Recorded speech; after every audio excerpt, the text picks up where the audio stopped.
మంచిర్యాల జిల్లా కర్ణమామిడిలో నిర్వహించిన విత్తన మేళలో ఎమ్మెల్యే ప్రేమ్ సాగర్ రావు, కలెక్టర్ కుమార్ దీపక్ పాల్గొన్నారు. ఎల్నినో ప్రభావంతో వరి సాగుకు అనుకూల పరిస్థితులు తక్కువగా ఉన్నందున రైతులు ఆరుతడి ప్రత్యామ్నాయ పంటలు వేయాలన్నారు. పప్పు ధాన్యాలు, నూనె గింజలు, ఆయిల్ పామ్ సాగు వైపు మొగ్గు చూపాలని సూచించారు.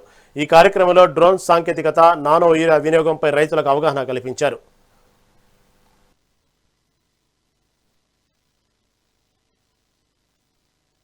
ఈరోజు గౌరవ ఎమ్మెల్యే గారి మన మంచిర్యాల నియోజకవర్గ ఎమ్మెల్యే గారు గౌరవనీయులు కొక్కిరాల ప్రేమ్ సాగర్ రావు సార్ గారి ఆదేశాల మేరకు మేము కర్ణమామిడి హాజ్పూర్ మండలంలోని కర్ణమామిడి గ్రామ పంచాయతీలో విత్తన మేళను పెట్టడం జరిగింది.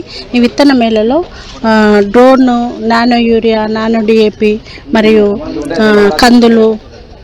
కందులు, నువ్వులు, తర్వాత ఆయిల్ పాము ఇలాంటి వాటిని అన్నింటినీ రైతులకు ఎగ్జిబిషన్ లెక్క పెట్టి చూపించడం జరిగింది. ఎందుకంటే ఇప్పుడు మంచిగా వర్షాలు పడ్డాయి, ఎక్కువ మంది వరి మళ్ళీ నాట్లు వేసుకుంటారు అనే ఉద్దేశం కొద్దీ ఉన్న నారుతోటి మన ఎమ్మెల్యే గారు చాలా బాగా చెప్పారు. నారు వేసుకున్న వాళ్ళు నాట్లు వేసుకోండి, కానీ వేయని వాళ్ళు మాత్రం ఇప్పుడు కొత్తగా వరి నారు మళ్ళీ పెంచొద్దు, వరికి బదులుగా ఆరుతడి పంటలు వేసుకోమని మన గౌరవనీయులు కలెక్టర్ గారు, గౌరవ ఎమ్మెల్యే గారు అందరు రైతులను ఉద్దేశించి మాట్లాడడం జరిగింది.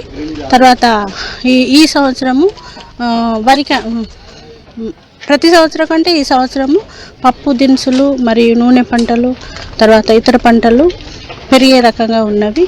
ఎల్నినో ప్రభావంతో వర్షాలు వస్తే ఎక్కువ వస్తాయి, లేకపోతే తక్కువ వస్తాయి కనుక దాన్ని చూసుకుంటా రైతులు వ్యవసాయంలో ముందుకు సాగవలసిందిగా ఈరోజు కోరడం జరిగింది. ఈరోజు